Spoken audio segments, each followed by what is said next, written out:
네, 오늘 말씀은 우리 제자됨의 대가에 대해서 우리 함께 말씀의 은혜를 나눠보도록 하겠습니다.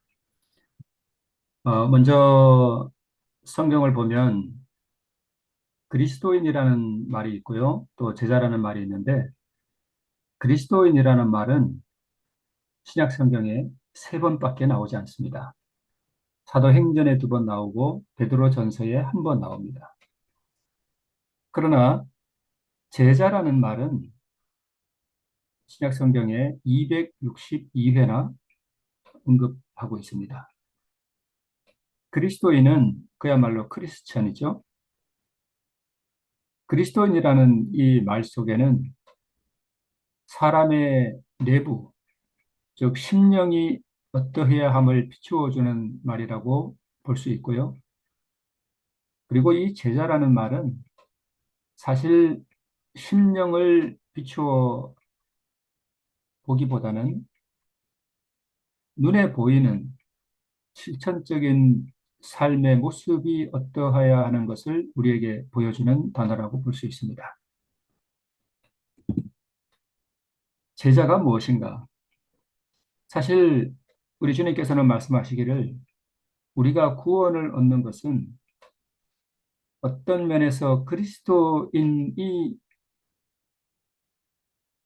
되어야 한다고 보기 이전에 그것보다는 오히려 제자가 되어야 우리가 구원을 얻을 수 있다라는 뉘앙스의 말씀을 더 많이 하신 것으로 보입니다.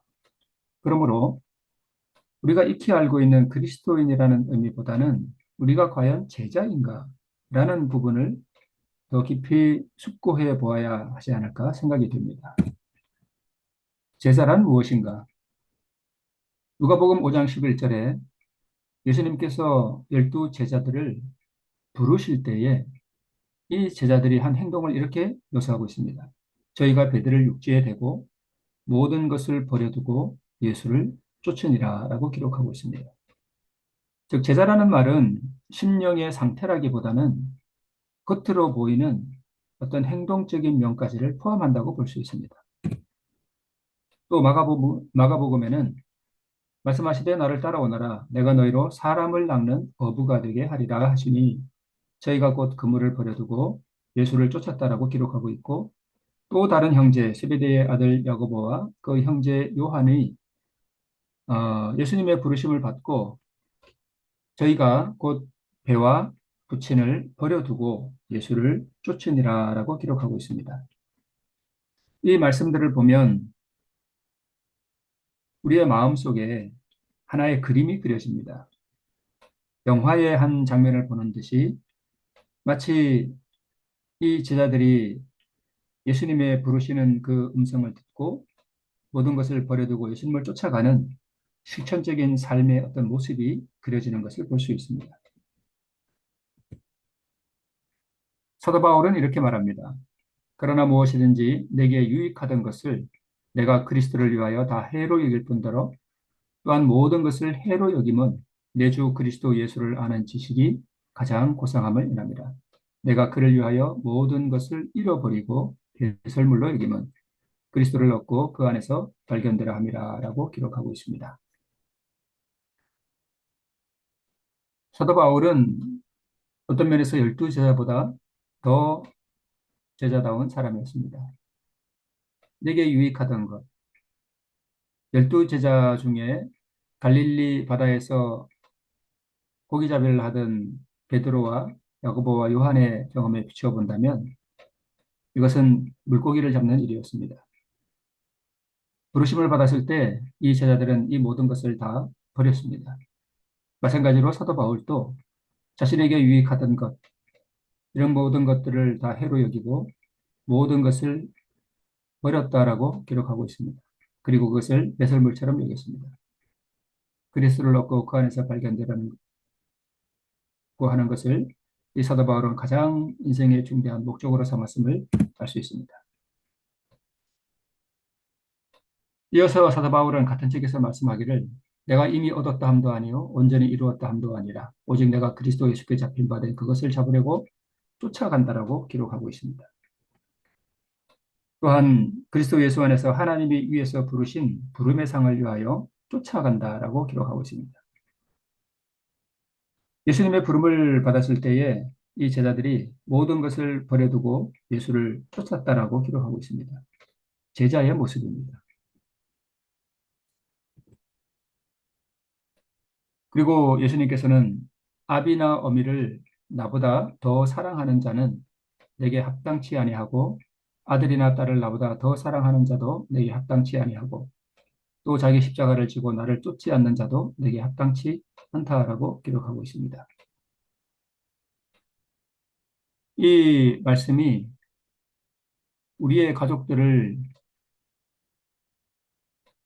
미워하라는 그런 말씀은 아니죠.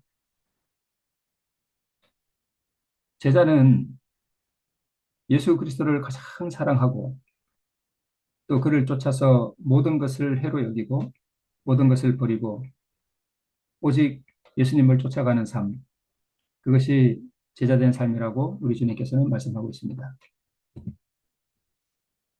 어떤 분은 말하기를 예수님의 목회 점수는 빵점이라고 말하는 분이 있습니다. 우리가 이렇게 말하는 것이 합당하지는 않지만 그러나 오늘날의 목회의 어떤 그러한 부분에서 살펴본다면 사실 이 언급도 어떤 면에서는 일리가 있다라는 생각이 듭니다.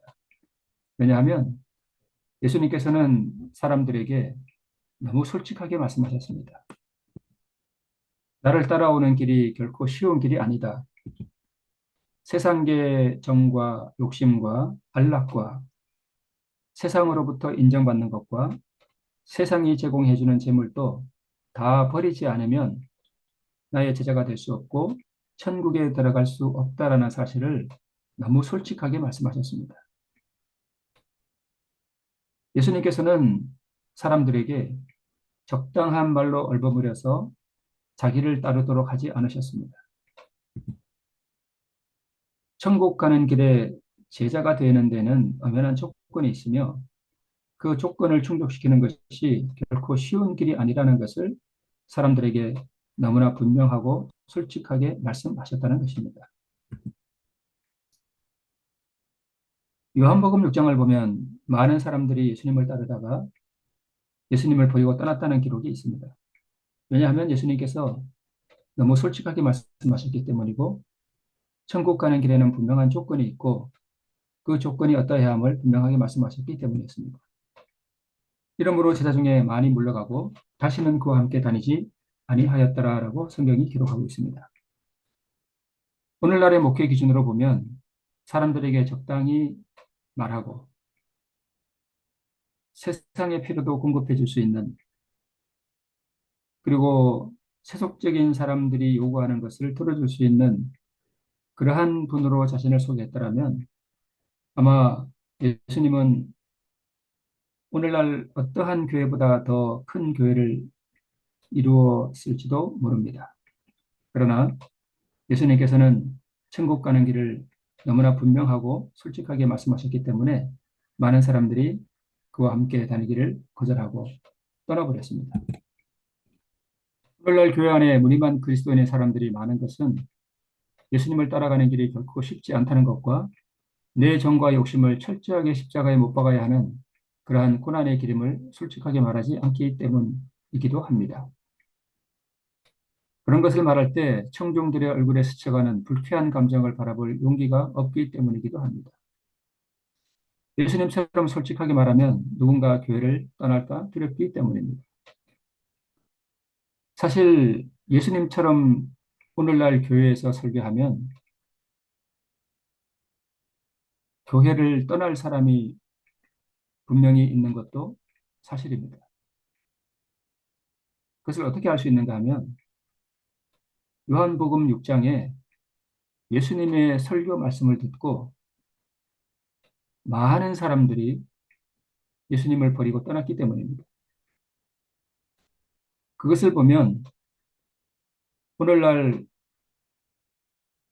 세속적이고 애국적이고 바벨론적인 정과 욕심을 가진 수많은 사람들이 교회에 몰려오고 있지만 예수님처럼 솔직하고 분명하게 증언한다면 많은 사람들이 교회를 떠날 수 있다라는 것은 성경 말씀을 보면 사실입니다. 자신의 이기적 욕망을 쫓았던 사람들은 다 떠나갔습니다. 우리는 값진 진주와 보화를 발견한 농부가 자기의 소유를 다 팔아서 그것을 샀다는 것이 무엇을 의미하는지를 이해하고 그것을 삶 속에 경험해야 하는 것입니다. 그것이 제자의 삶입니다. 그렇지 않으면 우리는 구원과 상관이 없습니다. 예수님께서 마지막 십자가에 달리실 때에 십자가 주변에 누가 남아 있었는가? 몇 사람의 여인들과 극히 소수의 제자들밖에 남아 있지 않았습니다. 그리고 예수님 주위에 둘렀던 수많은 사람들은 다 예수님을 조롱하고 십자가에 못 박는 사람들이었을 뿐입니다. 누가 십자가를 따라 갈바리까지 갔는가? 우리 주님께서는 우리에게 자기를 부인하고 자기 십자가를 지고 나를 쫓으라라고 말씀하셨지만 그때 당시와 마찬가지로 오늘날도 자기를 부인하고 자기 십자가를 지고 예수님을 쫓는 진정한 제자는 별로 없습니다. 자기 십자가를 지고 나를 쫓으라고 하신 주의 말씀이 땅에 떨어졌는가? 오늘날 그 말씀을 실천적인 삶에 적용하고 있는 사람은 과연 몇 명이나 되는가? 역사는 오늘날도 다시 반복되고 있습니다. 한 번은 예수님께서 부자 관원에게 어떻게 하면 영생을 얻을 수 있는 길인지를 설명을 했습니다. 부자 청년이 먼저 질문했기 때문이었습니다. 그 조건을 다 말씀하신 후에 예수님은 마지막에 이 부자 관원에게 이렇게 말씀하셨습니다. 그리고 와서 나를 쫓으라. 이 말씀은 뭐냐 하면 나의 제자가 되라는 말입니다. 즉, 내가 영생을 얻기 원하느냐? 그러면 거기에는 한 가지 조건이 있다라는 것입니다. 너가 가진 모든 재물을 팔아 다 가난한 자들에게 주고 나의 제자가 되라는 말씀이었습니다. 즉, 예수님의 말씀은 이것입니다. 너가 가진 모든 것을 버리지 않으면 너는 능히 나의 제자가 되지 못하고 너가 그렇게 얻기를 원하는 그 영생도 결코 얻지 못할 것이라는 것을 이 부자 관원에게 분명하고 또 솔직하게 말씀하셨습니다. 만약 오늘날 이런 사람이 교회에 온다면 우리는 어떻게 말할까요? 우리에게 복 주시는 하나님, 우리 삶의 모든 문제를 해결해 주시는 하나님, 그런 하나님도 우리 하나님이시기는 하지만 이 부자를 교회 안에 붙들어두기 위해서 예수님과는 다른 증언을 할 가능성이 우리에게 없을까요? 예수님은 너무나 분명하고 이 천국 가는 길, 제자 되는 길을 분명하게 말씀하시고 솔직하게 말씀하셨기 때문에 오늘날 목회적인 입장에서 보면 한 양을 잃어버렸습니다. 그러나 천국 가는 길, 제자가 되는 길에는 한 가지 길밖에 없습니다. 그것은 모든 것을 버리지 않으면 나의 제자가 될 수 없다라는 것입니다. 예수님께서는 제자가 되는 길을 분명하고 정직하게 말씀하셨습니다. 선택은 우리가 하는 것입니다. 그래서 누가복음 14장 33절에는 이와 같이 너희 중에 누구든지 자기의 모든 소유를 버리지 아니하면 능히 내 제자가 되지 못하리라라고 말씀하셨습니다. 이 말씀은 우리가 가진 아파트나 또는 우리가 가진 땅을 다 팔아서 부자 번원 같이 나눠주라는 뜻은 아닙니다. 그렇게 하면 우리가 이 세상에서 어떻게 살겠습니까? 사실 우리가 가진 모든 소유라고 하는 것은 지난날 우리가 걸어온 매 삶의 발자국이 다 죄로 오염되어 있다는 사실과 여전히 내 마음속에 사단의 본성이 가득하다는 것과 또 우리 안에 있는 모든 죄, 이기심의 욕망들, 이런 것들이 우리 소유의 사실은 전부입니다. 우리가 가지고 있는 재산, 그것이 우리의 소유라기보다는 그 재산을 향하여 가지고 있는 우리의 탐욕, 만약 그것이 있다면 진정한 우리의 소유는 바로 그것입니다. 그것을 버리지 아니하면 우리가 예수님의 제자가 되지 못하고 또 우리가 천국 길에 있지 못할 것을 우리 주님께서 말씀하신 것입니다. 그래서 우리 하나님께서 말씀하시기를 너희는 바벨론 가운데서 도망하라. 갈대아인의 땅에서 나오라. 때에 앞서가는 수염소 같이 하라라고 말씀하셨습니다. 이것은 특별히 이 마지막 시대를 살아가는 우리에게 너무나 유일한 말씀입니다. 지금은 우리가 바벨론 가운데서 나와야 할 때이고 때에 앞서가는 수염소처럼 우리는 세상에서 나와서 우리 주님과 함께 이 제자의 길을 걸어가는 실질적인 삶이 어느 때보다도 더 요구되는 그런 엄숙한 시대에 우리가 살고 있습니다. 부자 청년에게 말씀하신 것은 이것입니다. 나에게 순종하려면 불편과 희생을 각오해야 한다라는 말씀인 것이었습니다. 그래서 우리 주님께서는 누가복음 14장에서 너희 중에 누가 망대를 세우고자 할진대 자기의 가진 것이 그 준공하기까지에 족할는지 먼저 앉아 그 비용을 예산하지 아니하겠느냐라고 말씀하셨습니다. 이 말씀은 이렇습니다. 나는 너를 속이기 원하지 않는다. 나는 이 세상에서 너희의 근심이 끝날 것이라고 약속하지 않는다. 편히 쉬며 즐겁게 살 것이라 약속하지 않는다. 거짓된 감언 이설로 너희를 불러 모으려고 하지 않는다. 나를 따라오는 길은 거칠고 가파르다. 그 길은 처음부터 끝까지 폭풍우가 몰아친다. 고난의 산과 굴욕의 골짜기가 참된 그리스도인들을 기다리고 있다. 내가 말하는 십자가는 내 제자들에게 닥칠 고난과 희생을 상징한다. 나는 너희가 나에게 오기를 원한다. 하지만 나를 따를 때 치러야 할 비용을 계산해 보라는 말씀입니다. 오늘날 수많은 그리스도인들이 이 비용을 계산해 보지는 않습니다. 그렇다면 제자의 길을 걷지 않으면 그것이 평안하고 쉬운 길인가? 주님과 함께 가는 길이 쉬운 길이며 쉼이 있는 길이 아니겠습니까?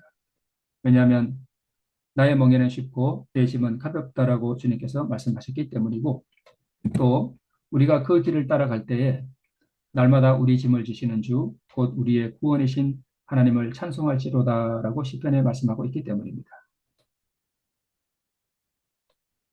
우리가 그렇게 주님을 따라가면 그 길이 비록 쉬운 길은 아니나 우리 주님께서 우리의 짐을 져주시기 때문에 오히려 제자된 삶의 길이 더 행복하고 더 평안한 길임을 우리에게 말씀하고 있는 것입니다. 제자됨의 대가는 개인적인 야심과 세속적 관심에 대한 완전하고도 영구적인 포기이다라는 말이 있습니다. 우리의 개인적인 야심, 그것이 무엇이든지 간에 그리고 세상을 향하여 우리가 가진 모든 관심, 이런 것에 대한 철저하고도 완전하고도 영구적인 포기, 그것을 우리는 대가로 지불해야 한다는 것을 말씀하고 있습니다. 무릇 내게 오는 자는 무릇 내게 오는 자가 자기 부모와 또 처자와 형제와 자매와 및 자기 목숨까지 미워하지 않으면 능히 나의 제자가 되지 못하고 누구든지 자기 십자가를 지고 나를 쫓지 않는 자도 능히 나의 제자가 되지 못하리라라고 주님께서 말씀하셨습니다. 우리가 부모와 처자와 형제와 자매와를 미워하지는 않습니다. 사랑해야 합니다. 그러나 이 말씀의 뜻은 이런 모든 것들보다 우리를 위하여 자기 영원한 생명을 포기하신 우리 주님을 더 사랑하라는 말씀입니다. 우리가 그러한 주님을 사랑할 때 우리의 형제 자매, 우리의 부모, 우리 자식도 더욱 사랑할 수 있겠지요.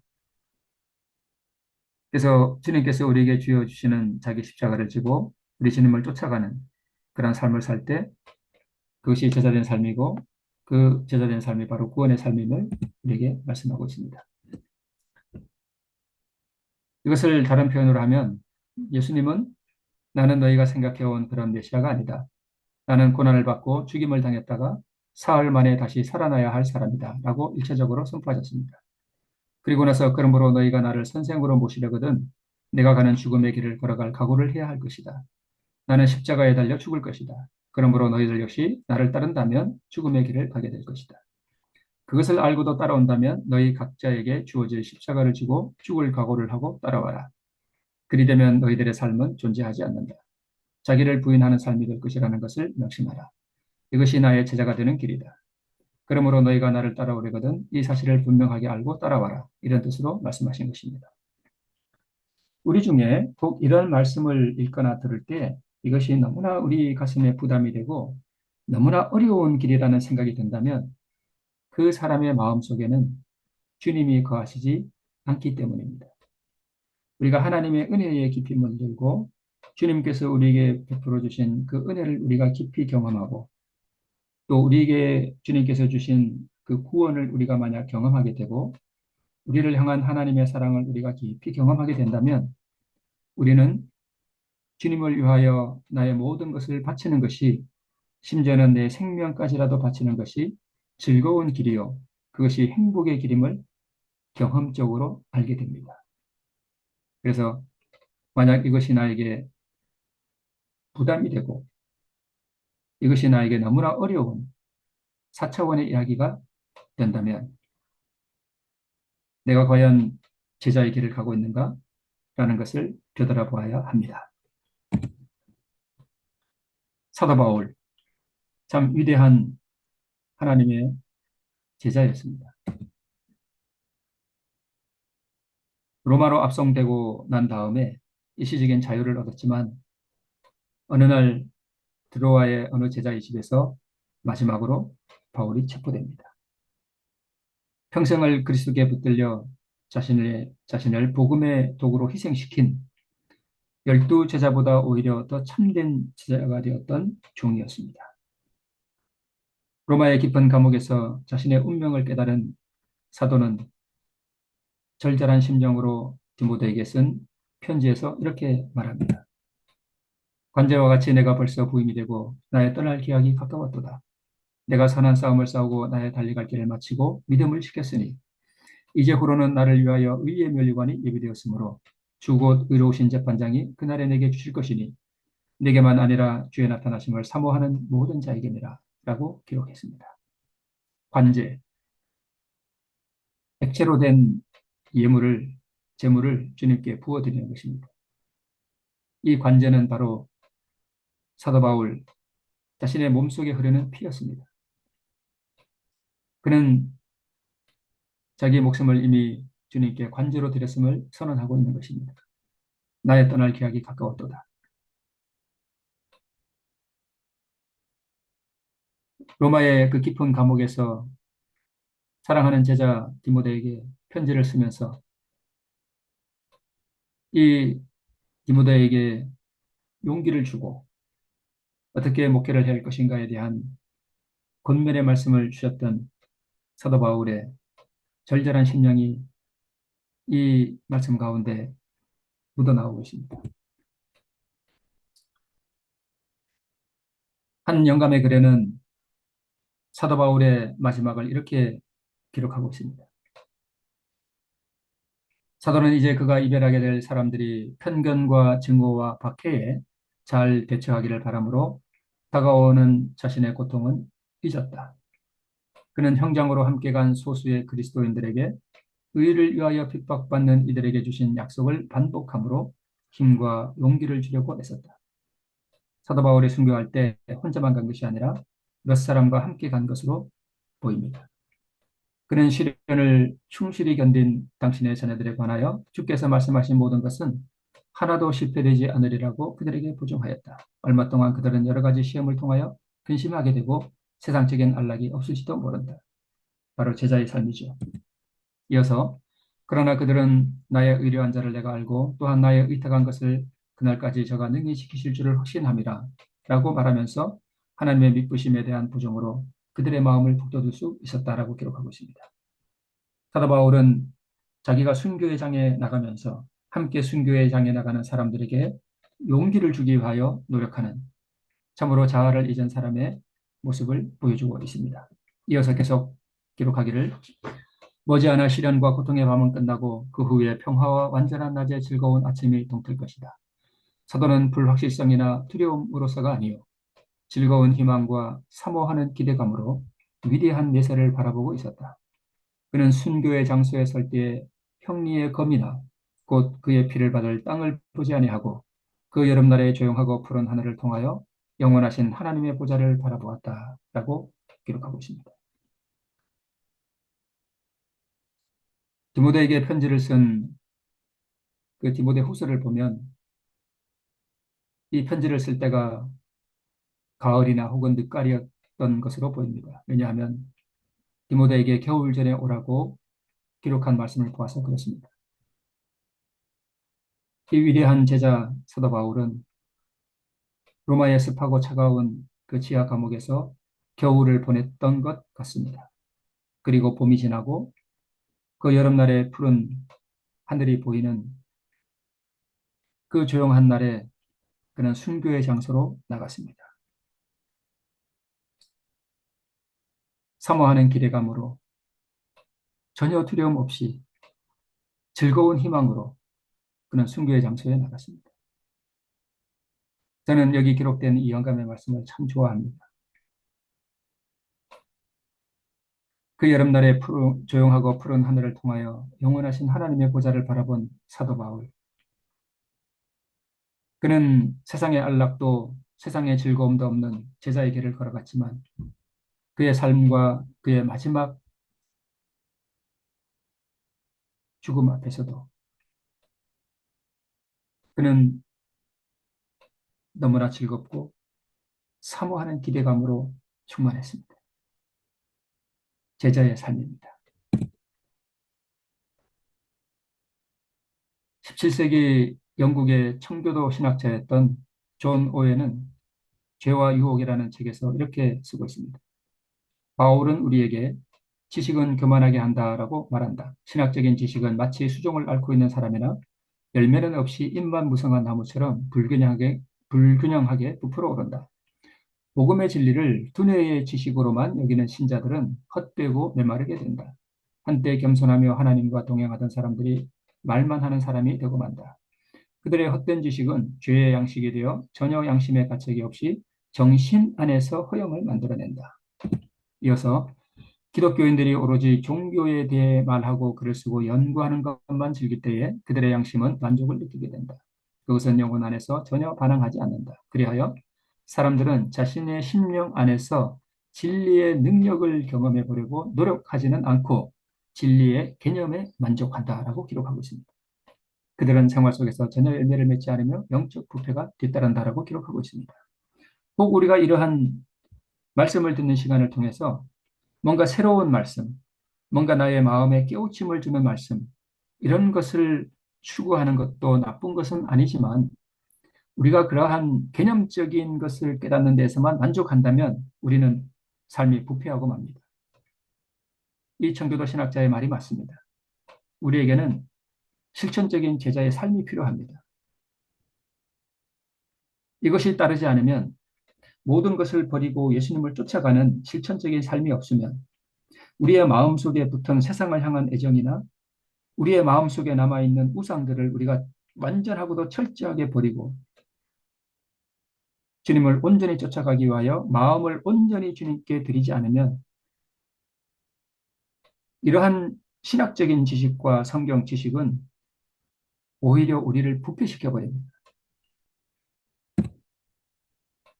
한 분, 만국의 보배가 되시는 그리스도를 쫓아 세상의 모든 것을 배설물처럼 버린 사람, 그리스도라는 한 인격 안에서 자신이 발견되기를 바라므로 일생을 그분을 위하여 희생하였던 제자, 사도 바울, 또 그 외에 수많은 제자들이 있었습니다. 자기 생명을 관제로 하나님께 바친 사도의 마음에는 완전한 평화와 위대한 내세를 바라보는 즐거움, 그리고 자신의 삶을 이끌어주신 사랑하는 구주 그리스도로 충만했습니다. 오늘 우리는 성경 지식의 관념의 세계에 머무는 것이 아니라 오늘 진정으로 우리의 속에 있는 모든 것을 주님께 관제로 부어드리고 모든 것을 버리고 배설물처럼 여기고 내 삶을 온전히 주님께 헌신하고 드리는 제자의 삶이 필요합니다. 그럴 때 이 사도 바울과 같이 완전한 평화와 위대한 내세를 바라보는 즐거움과 우리를 위하여 자기 생명을 희생시키신 그리스도의 사랑으로 충만하게 되기를 바랍니다. 기도하겠습니다.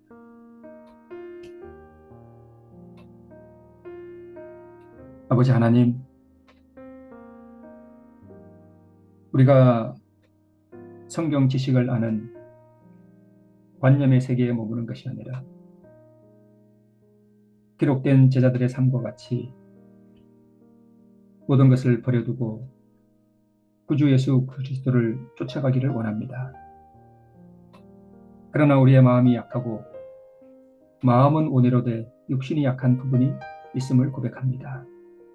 거룩하신 영을 우리에게 부어주셔서 우리에게 힘과 용기를 주시고 우리의 연약한 손을 붙들어 주시고 우리의 떨리는 무릎을 주님의 전능하신 손으로 붙들어 주시사 우리가 주님을 따라 이 순례의 길, 제자의 길을 걸어갈 수 있도록 이끌어 주시고 인도해 주시기를 기도드립니다. 이러한 제자의 삶을 살아갈 때 사도 바울의 심령에 충만했던 그 충만함이 오늘 우리의 심령 가운데도 충만케 해주시기를 우리 구주 예수님의 이름으로 기도합니다.